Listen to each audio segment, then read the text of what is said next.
Hi, and welcome to Mindful, Beautiful, and Thriving, a podcast series by Tharaka Foundation focused on youth mental health. Before we begin today's episode, I just wanted to let you all know that all content that is found in our podcast is created for informational purposes only. This content is not intended to be a substitute for professional medical advice, diagnosis, treatment, or therapy. Always seek the advice of your physician or other qualified health provider with any questions you may have regarding a medical condition, and never disregard professional medical advice or delay in seeking it because of something you have heard in this podcast. Thank you so much, and without further ado, let's get started. Hello, everyone. Welcome back to another episode of Mindful, Beautiful, and Thriving. It's your host Poonam here with a very special guest, Rupali Rajvanshi, the founder of the nonprofit named Our Cause. And it is spelled as letter R, COZ. It's a nonprofit providing open platform that connects the community via stories. Let us learn about this nonprofit from our guest Rupali. Welcome, Rupali. Can you please introduce yourself to those who are listening to you for the first time? Hi, everybody. Thank you, Poonam, for such a warm welcome. And I'm so glad to be a part of this podcast series. My name is Rupali Rajvanshi. I'm a founder of Our Cause. And we started this organization about 3.5 years ago based on our personal need. And what I'm finding as we are growing this organization that, it's so relevant in today's world. So yeah, I would appreciate everybody to check us out. It's www.ourcause.us. Thank you, Rupali, for sharing more details about you. So, what inspired you to start this mental health nonprofit? Was there a personal experience that motivated you, or something else? Yeah, so like you, I was working at Cisco for the longest time, and I worked in a number of corporate organizations in the Bay Area, but there was something always lacking. I was trying to find a meaning to my life. And I was thinking about like, what do I do that really resonates with me? So finally, I came to the conclusion that, sometimes the most important things you do not address in your life. And the whole reason is because there's so much stigma that we have learned to live with. I grew up with a family member who had a mental health related issue. So even though we were helping him, but we did not have the words or the vocabulary to help each other. As a family, we needed support for ourselves, we needed support for each other. But the whole problem of growing up in India, there's a lot of stigma about what will people say, right? Like I'll just say it in Hindi also. Log kya kahenge is a big thing in our culture. So we were just addressing, basically pleasing to the society and not really internally looking. So when I was thinking of starting Our Cause, the whole thing was about dealing with mental health internally, right? How do you even find a vocabulary to talk about it? And the best way to address this is through stories of people who've gone through these. So the way I started is like, one story at a time. People were talking, about the different issues that they've gone through. Like, somebody has gone through a postpartum depression, somebody has gone through a social anxiety, they go to a party and they feel nobody's talking to them. So they just feel so lonely and alone. And they just feel maybe it's just me, maybe nobody likes me. But that's a real thing, right? The social anxiety a lot of people have.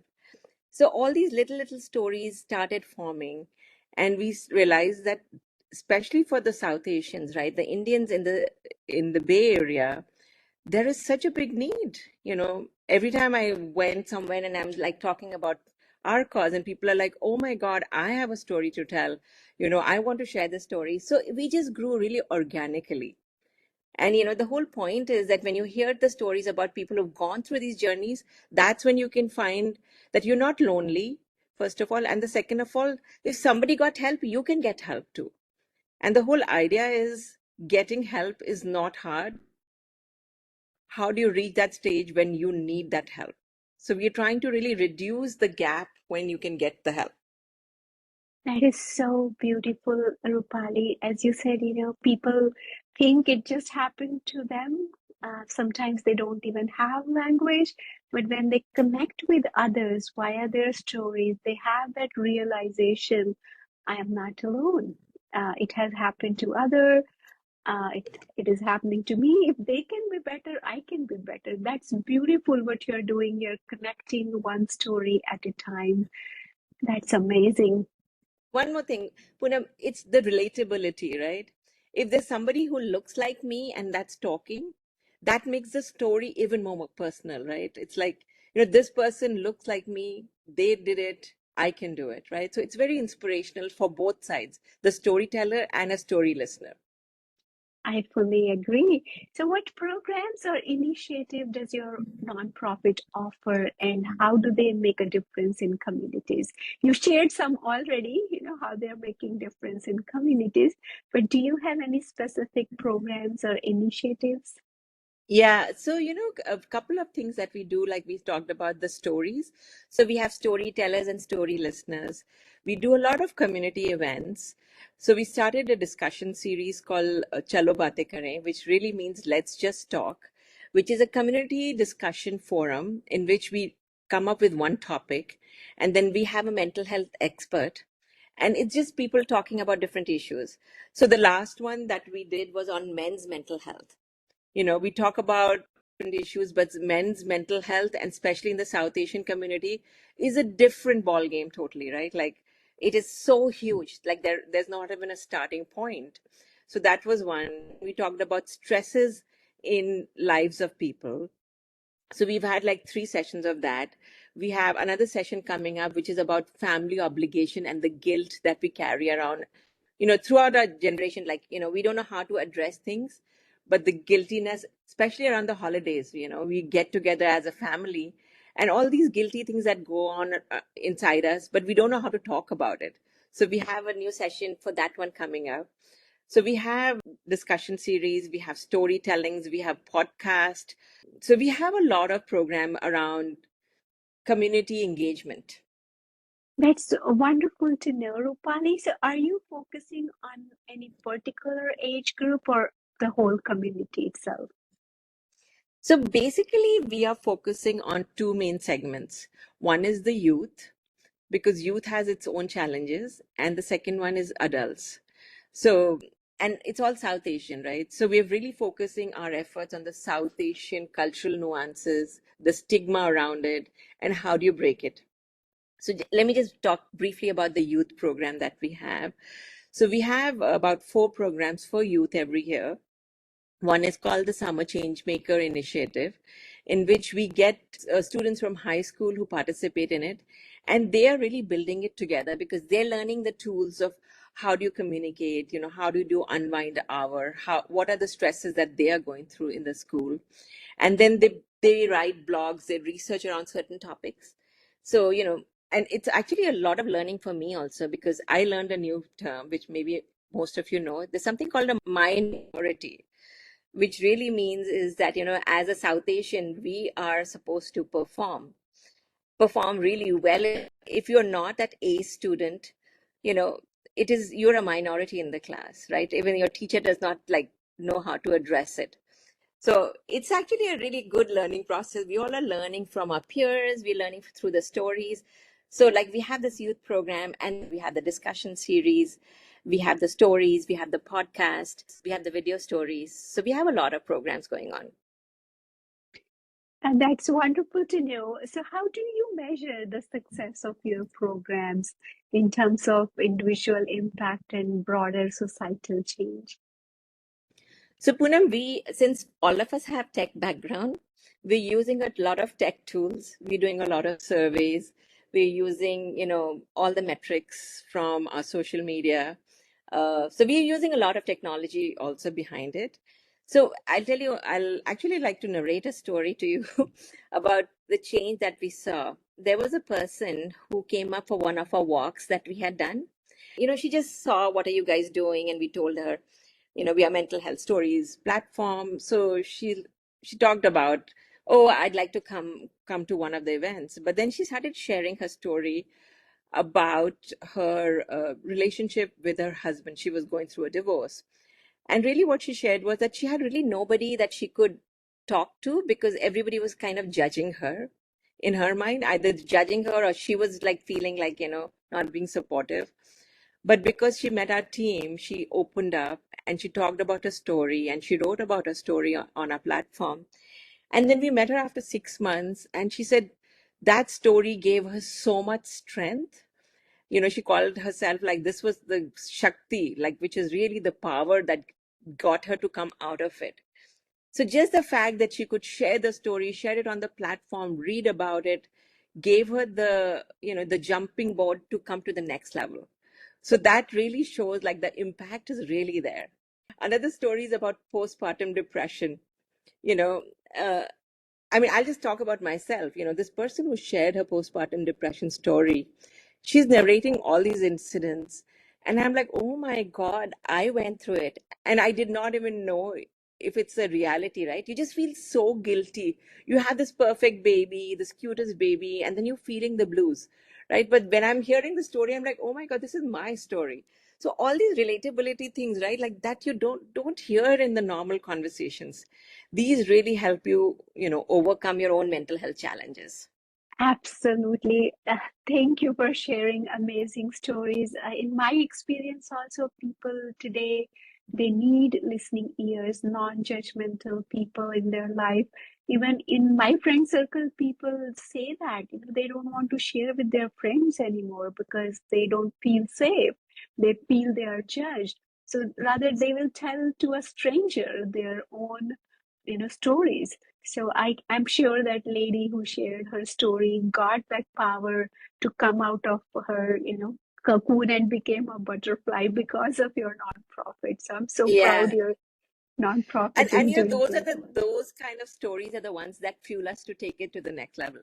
We have a team of about 20 volunteers at a time, and everybody is like really working hard.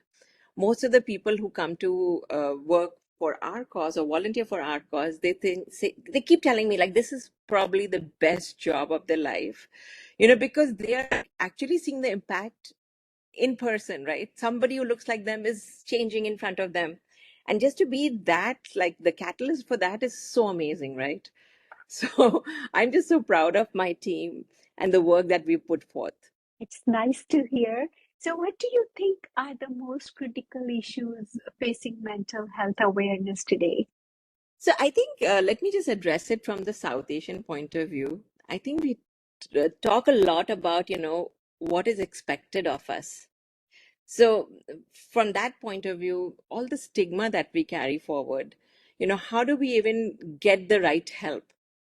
So, the awareness is really important because only when you realize that, you can go to a doctor for a physical ailment, but to go to a doctor for a mental ailment, there is so much of resistance for it, right?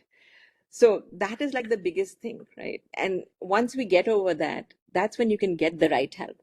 And help can come in number of ways, right? We are not saying what the help is. We are really saying get ready to seek help. It just might be as simple as just talking to a trusted friend or a family. But sometimes we don't even do that. And we've been part of a number of like initiatives, like we were part of the suicide walk at the Shabo College, and I was talking to some of the students, and sometimes it makes me so sad that there is help. It's just that we are not ready to accept it because we don't have the vocabulary to go forward with it. So that's what we're trying to break, the stigma and trying to find the words around it.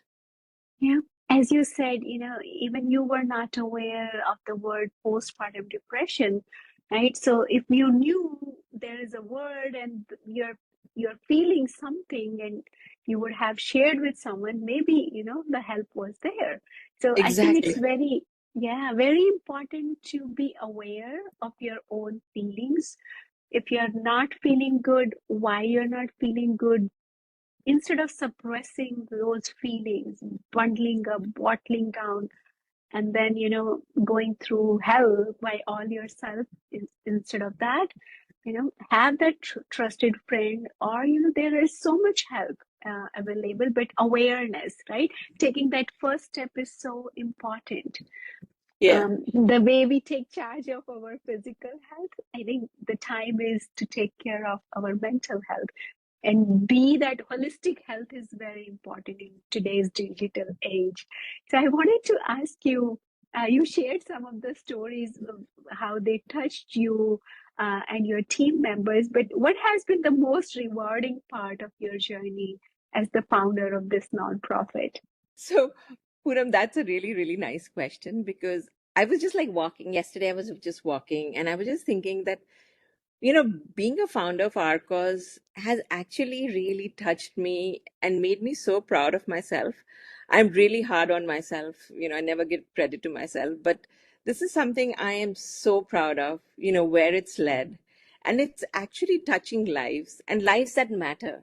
It's not like, feeding a child in Africa who I would never see, right? I mean, all those causes are really important, but this is somebody who I can relate to, somebody who I see, somebody who looks like me, right? So this person whose journey I shared, right? She's a tech professional in a bank. So somebody who could be my friend, right? Like, so if I'm touching somebody's life and making a change, it's made me so happy. And just being a founder and making a difference along with my team has grown so much. Everybody who leaves, who joins a team and then they move on to a different job, they just say that we will be a transformed human being. So I'm just like so proud of the work that our cause is putting. And, I'm also being one of the cogs of the change in the wheel. That's so nice. So, what do you think? What's the role of our community support? So, what role do you believe community support plays in mental health? As in, individual, you are doing great work, you build up Yeah. your team, but I'm sure, as a community also, we can do so much. Totally. So, everything that we do as our cause is all through community. So we have community discussions, we have the stories that the community is listening to. And then even the community, like for example, we are starting to partner up with people not ready to accept help because they go to, mandirs and gurudwaras and churches. That is their area of comfort. But we're starting to build relationships with them. That's where the community of the people who are not ready to seek help are also realizing that their stories matter. Their mental health matters, their stories matter. And that's where this whole community effort really matters. And because our cause is so focused on South Asian, um, vocabulary and how we talk, people are comfortable sharing the stories because a lot of things get lost in translation. So even this new discussion series that we said, it's Chalo Baate Kare, which literally means let's just talk, right? And then when people see this thing, Chalo Baate Kare, they know what it's about. It's not like, you sit and listening to somebody preaching. It's like, let's all of us talk together and find a solution to it, right? So that's why we just focusing so much on South Asian and South Asians in the Bay Area mostly. That's fantastic, Rupali. And you mentioned you do have a youth segment and you do talk to youth. Um, I'm sure you have great learnings. So, do you have any message for our parents who are listening to this podcast? Yeah, I always, I mean, not a message, but it's just a conversation again, right? For the youth, the parents of the youth. The intergenerational conflict that we carry forward from, when we were growing up in India, there are so many ways to tackle that. We always aspire to have this like a perfect child, the model minority that I talked about. And it's okay to let the child be, right? Like, just like not focus on the child. But sometimes it's okay to just like listen to them. I think giving them a listening ear is like really, really important. So we have a discussion series, then we have a programs for youth. So look for all the programmings that are there. Look at the stories that we have done. I'm sure there'll be some story that some parents can resonate with and make them a better parent. It's made me a better parent, certainly. You are definitely a mother of two wonderful kids, and they are grown up. I'm sure you have great learnings to share with our audience also, Rupali. But I truly appreciate you taking time from your busy schedule, talking to us, educating us, and sharing a lot of inspiration with your work. I truly appreciate, and I wish you all the best for your future endeavors. Thank you so much. Thank you, Poonam, for taking the time, and really appreciate getting me to do this podcast despite your busy schedule. Thanks again. You are listening to Mindful, Beautiful, and Thriving, a podcast series by Tharaka Foundation. As part of our youth series, we will be releasing new episodes every Friday, so make sure to continue to check those out. We hope you enjoyed this podcast, and thank you so much for listening.